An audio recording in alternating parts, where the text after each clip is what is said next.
अच्छा, अभी ये हमने देखा कि हमारे पास पैडिंग क्या चीज़ है, ठीक है, और मार्जिन क्या चीज़ है।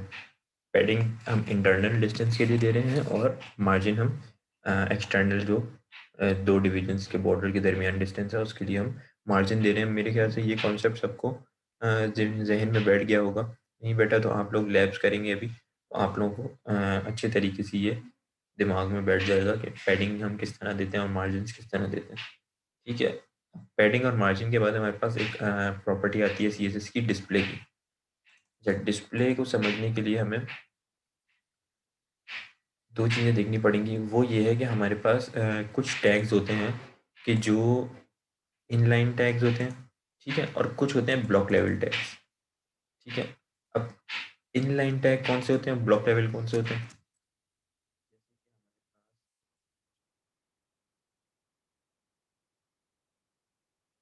पैराग्राफ लिखे हुए हैं, ठीक है।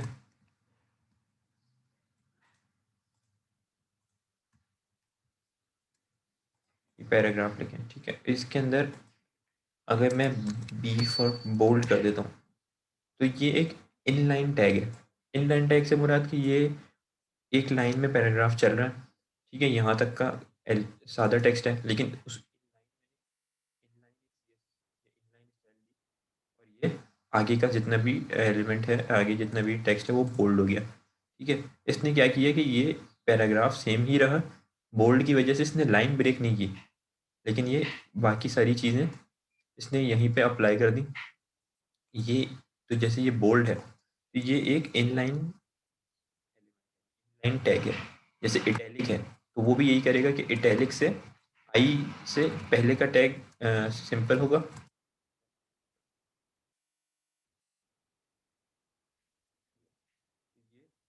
ऊपर वाला टेक्स्ट जो है ये एनालॉग विद ये सिंपल ही रहा, ठीक है, लेकिन ये सेड के बाद से इटैलिक हो गया, लेकिन इसने लाइन ब्रेक नहीं की, ठीक है। अगर मैं इसको वैसे देखूँ,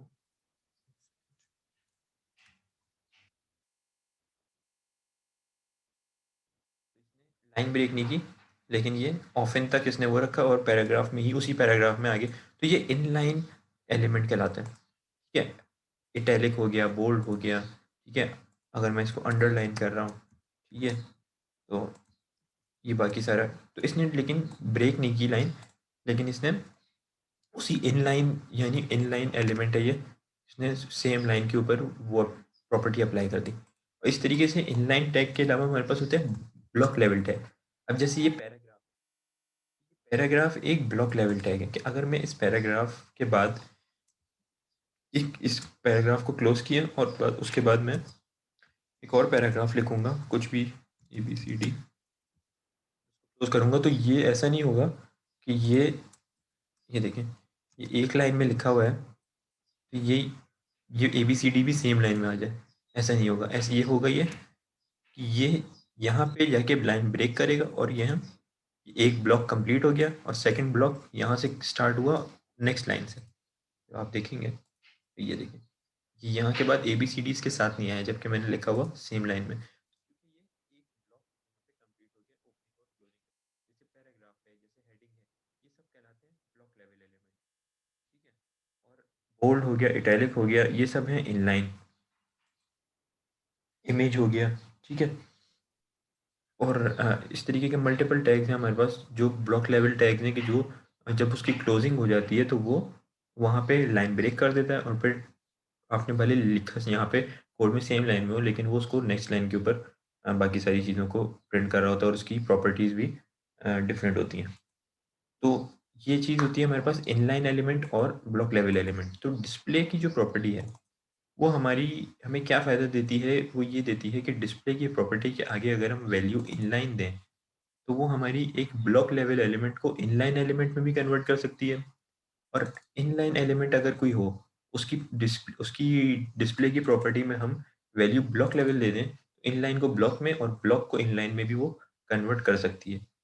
तो इसकी एक एग्जांपल हम देखते हैं। इसकी एग्जांपल ये है कि जैसे हमारे पास हमने लिस्ट अभी तक पढ़ी नहीं है, लेकिन लिस्ट में आप लोगों को दिखा देता हूँ। लिस्ट का जो हमारे पास हमने शायद लास्ट लैब में लिस्ट को देखा था कि किस तरह काम कर रही होती है। तो लिस्ट जैसे हमारे पास एक अनऑर्डर्ड लिस्ट है, यूएल है, अनऑर्डर्ड लिस्ट। तो ये एक आप लोगों को दिख रहा होगा कि इसका ओपनिंग है और क्लोजिंग है। ये एक ब्लॉक लेवल एलिमेंट है। एक अनऑर्डर्ड लिस्ट आपने क्रिएट की, ठीक है, उसके अंदर लिस्ट का ये एल आई का टैग है, लिस्ट का एल आई, और जब ये यहाँ से यहाँ क्लोज होगा तो ये बाकी जो ये होम के बाद प्रोडक्ट्स है, ये प्रोडक्ट्स नेक्स्ट लाइन पे आएगा, क्योंकि ये दूसरे एल आई के टैग के अंदर है, ये अलग एल आई के टैग में, ये अलग अलग लाइन के ऊपर आ रहा होगा।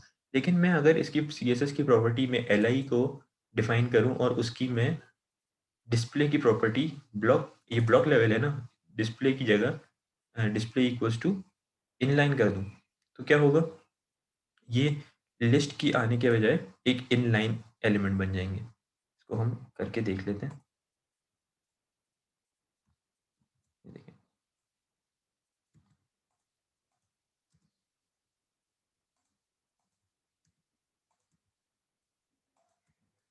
अगर मैं वैसे देखूं तो ये एक अनऑर्डर्ड लिस्ट है जो मेरे पास एक सिंपल लिस्ट क्रिएट करेगी। देखिए, एक अनऑर्डर्ड लिस्ट क्रिएट की, ये एक ब्लॉक लेवल एलिमेंट है, तो ये एल आई के एक टैग के अंदर होम आया है, नेक्स्ट टैग खुद ही ऑटोमेटिक उसने लाइन ब्रेक कर दी, फिर लाइन ब्रेक कर दी। लेकिन ये एक ब्लॉक लेवल एलिमेंट है, मैं इसकी अगर सी एस एस अप्लाई करूँ और मैं उसके अंदर ये दे दूँ,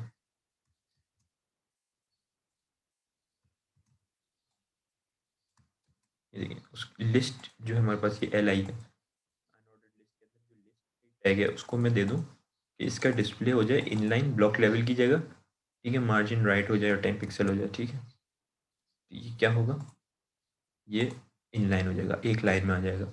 ये एक ब्लॉक लेवल टैग को इनलाइन में कन्वर्ट कर दिया, और इसी तरीके से एक इनलाइन एलिमेंट को हम ब्लॉक लेवल में भी कन्वर्ट कर सकते हैं, और ये वाइस वर्सा चलेगा। इसके अलावा ये डिस्प्ले की प्रॉपर्टी से हम क्या काम ले सकते हैं, जो अगर हम इनलाइन और ब्लॉक की बजाय इसको नन कर दें, तो नन से क्या होगा कि हमारे पास ये चीज़ हाइड हो जाएगी। सपोज मैं आपके अंदर लिस्ट के अंदर मैंने एक एल आई दी हुई है जिसकी क्लास है कमिंग सून, यानी कि अभी ये आई नहीं है, सर्विसेज जो है ये आई नहीं है, कमिंग सून है। तो कमिंग सून की क्लास को मैं यहाँ पे डिफाइन कर दूंगा, लिस्ट डॉट कमिंग सून, ठीक है, और उसका डिस्प्ले मैंने दे दिया नन।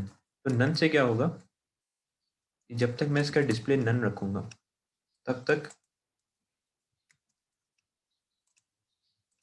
ये यहाँ से गायब हो जाएगा सर्विसेज। अगर मैं इसको हटा दूँ, ठीक है, तो ये वापस आ जाएगा। तो ये है, अगर मैं इसका डिस्प्ले की प्रॉपर्टी नन कर दूंगा तो ये यहाँ से गायब हो जाएगा, उसकी जगह ही गायब हो जाएगी, ठीक है, और ये जो आगे के ब्लॉक्स हैं ये बैक साइड पीछे आ जाएंगे उसकी जगह पे। तो ये डिस्प्ले की प्रॉपर्टी के अंदर हम इनलाइन को ब्लॉक और ब्लॉक को इनलाइन कर सकते हैं और नन भी कर सकते हैं, ठीक है। अच्छा, इसके बाद हमारे पास एक चीज़ आती है, वो है विजिबिलिटी। अच्छा, ये नन हम क्यों कर रहे हैं, ये नन हम इसलिए कर रहे हैं, अगर आप लोगों ने देखा होगा जैसे कि कोई ई कॉमर्स वेबसाइट है, वहाँ किसी चीज़ की प्राइस है या कुछ है, वो कुछ टाइम के लिए उसको छुपाना चाह रहे हैं, तो वो उस प्राइस की जो हेडिंग होगी उसका डिस्प्ले नन कर देंगे, ठीक है। अब होता यही है कि अच्छा, मैं ये विजिबिलिटी समझाता हूँ तो आपको ये डिस्प्ले भी खुद ही समझ आ जाएगा। विजिबिलिटी में क्या हो रहा होता है कि विजिबिलिटी की प्रॉपर्टी अगर हम हिडन कर दें या विजिबल कर दें, हिडन से क्या होगा कि वो वही जैसे अभी हमने देखा कि वो गायब हो गया अपनी जगह से, तो गायब तो होगा हिडन से, लेकिन उसकी जगह वहाँ पे रहेगी, वो ब्लॉक एम्प्टी हो जाएगा, लेकिन उस ब्लॉक के आगे वाले जो ब्लॉक्स हैं वो पीछे नहीं आएंगे, वो सिर्फ उसकी विजिबिलिटी हिडन हो जाएगी, और अगर हिडन से मैं विजिबल कर दूँ तो दोबारा विजिबल भी हो जाएगी। ये चीज़ आप लोगों को करके दिखा देता हूँ यहाँ पे। अगर मैं इस कमिंग सून की विजिबिलिटी को हिडन कर, अब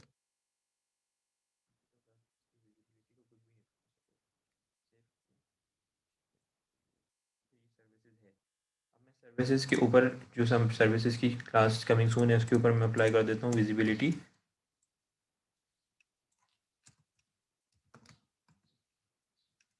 हिडन। हिडन से क्या होगा, ये हाइड हो जाएगी, लेकिन ये चीज़ पीछे नहीं आएगी, ये सिर्फ हिडन होगी, हमें दिख नहीं रही होगी।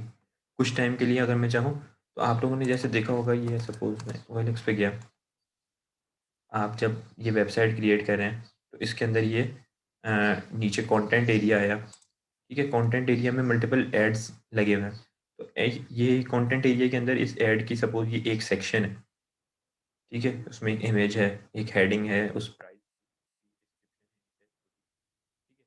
उसकी डिस्क्रिप्शन तो है, लेकिन इसके अंदर ये हेडिंग के जो प्राइस है, ये मैं चाह रहा हूँ कुछ टाइम के लिए छुपा दूँ। जैसे अमेज़न पे आपने देखा होगा या डिफरेंट वेबसाइट्स पे दराज़ पे कुछ टाइम के लिए वो प्राइस हाइड कर दी, कि कोई भी एक हेडिंग हाइड कर दी है उन्होंने।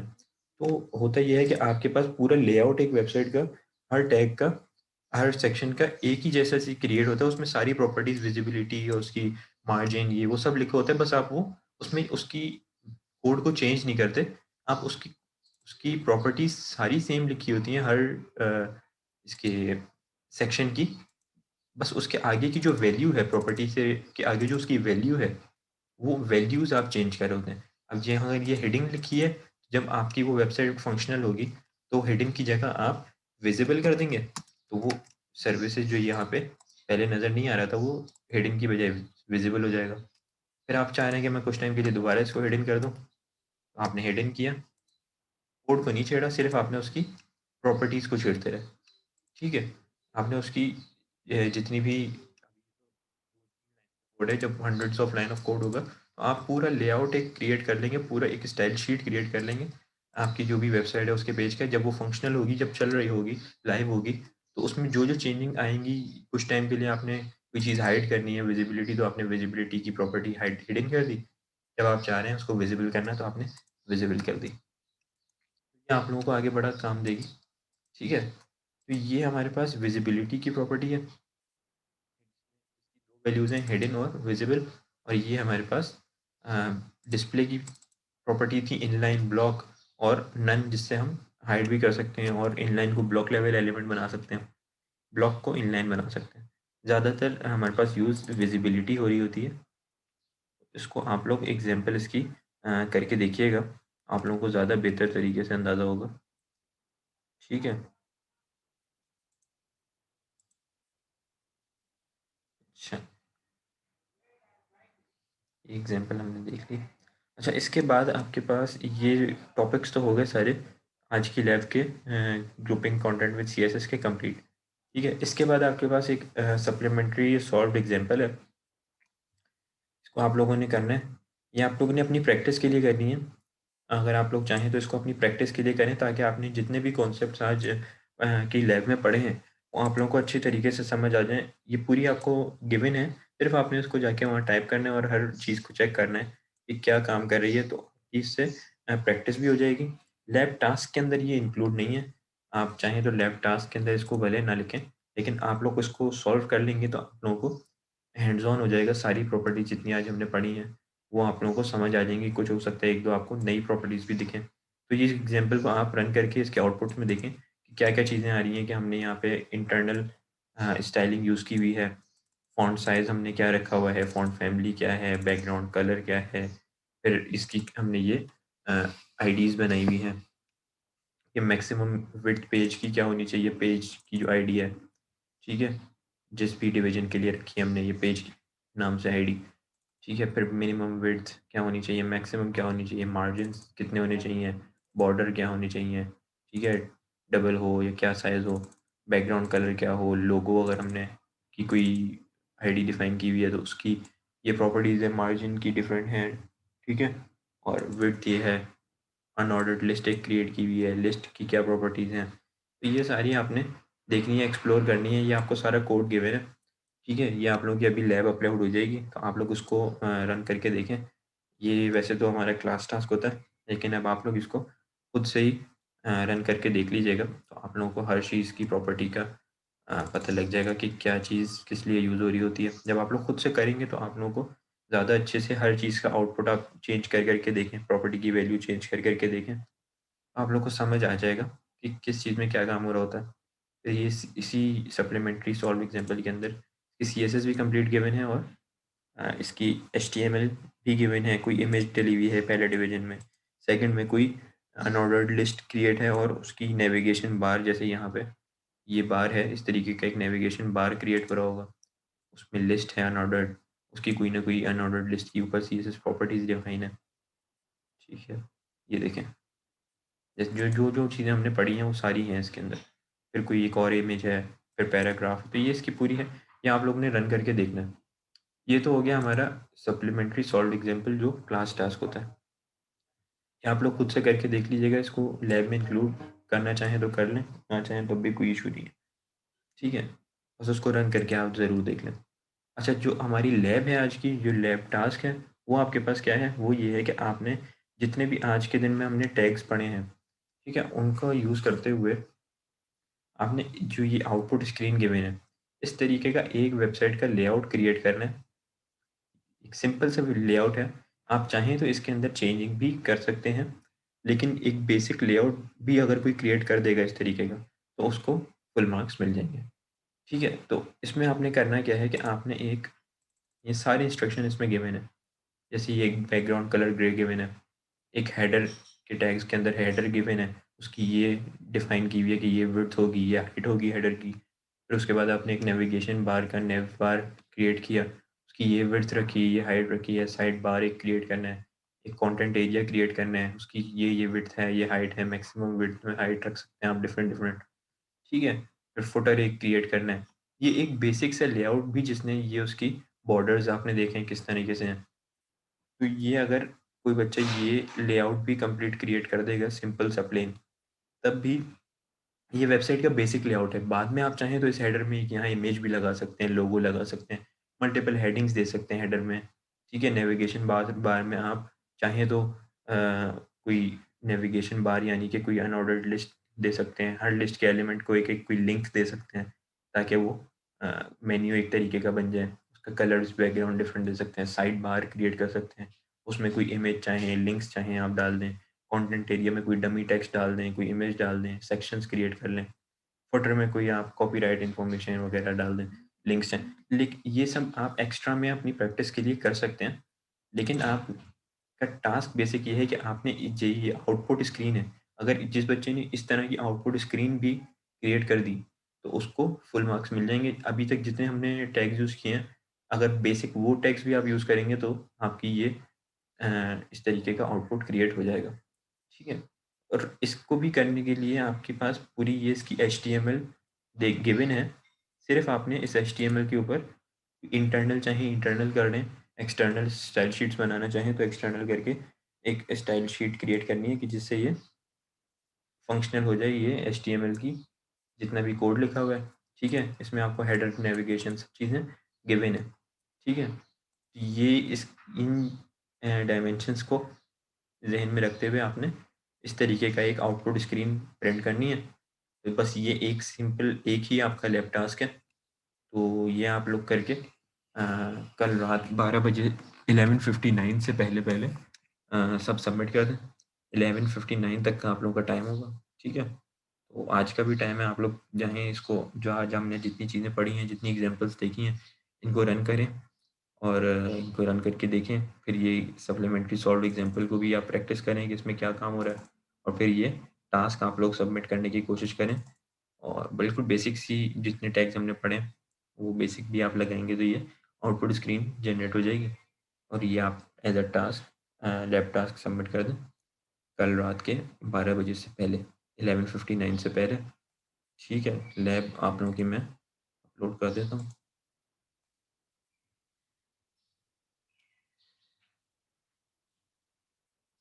बाकी आप लोग प्रैक्टिस करें तो आप लोगों को सारी चीज़ें अच्छी तरीके से समझ आ जाएँगी।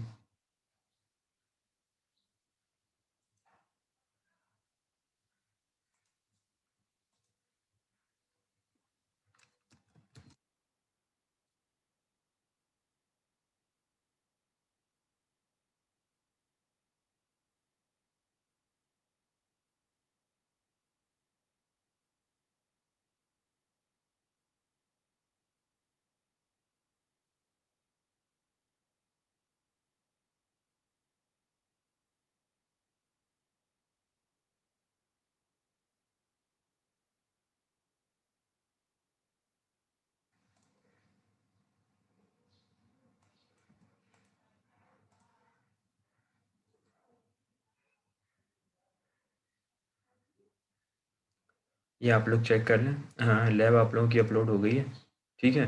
ये सब लोग जाके चेक कर लें, इसको डाउनलोड कर लें, ठीक है? फिर सप्लीमेंट्री सॉल्व एग्जाम्पल भी अपनी सॉल्व करें।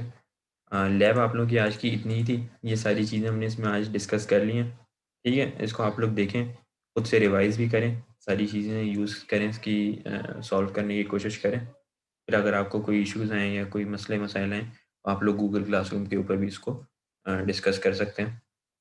तो कल रात तक का आपके पास टाइम है, कोशिश करें इसको सॉल्व करने की। बाकी लैब आज की हमारी इतनी थी, आप लोगों की लैब अपलोड हो गई है, वो आप लोग डाउनलोड कर लें। तो उसके अलावा किसी को कोई क्वेश्चंस हों, क्यूरीज हों, तो वो रुक जाए, बाकी अगर चाहें तो लीव कर सकते हैं, ठीक है? लैब हमारी आज की यहीं पे वाइंड अप है, और अगर कोई चाहे तो क्वेश्चंस करने हैं तो आप पूछ सकते हैं, वरना आप लीव कर सकते हैं, ठीक है? क्या एलएमएस के ऊपर भी मैं लैब अपलोड कर देता हूँ।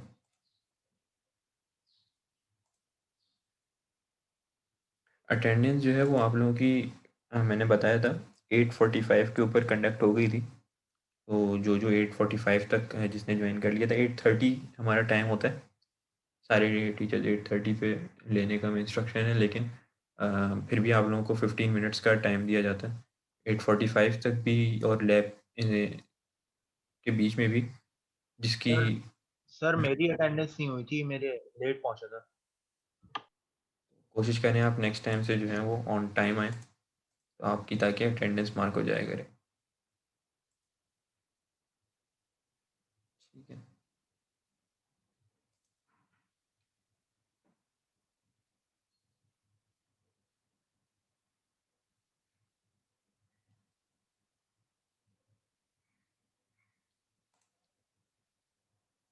बाकी अगर कोई चाहे तो लीव कर सकते हैं, ठीक है? अब हुआ यही करेगा कि जो ऑन टाइम आएगा बस उसकी ही अटेंडेंस मार्क होगी, बाकी जो है वो नेक्स्ट टाइम से कोशिश करें कि ऑन टाइम आए।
ठीक है, ये आप लोगों की लैब 4 जो है अपलोड हो गई है, आप लोग जाके देख लें, ठीक है? तो इसको सॉल्व करें। आज की लैब जो है हम यहीं पे एंड करते हैं, नेक्स्ट टाइम नेक्स्ट लाइव में आपसे दोबारा मिलते हैं, ठीक है? अल्लाह हाफ़िज़।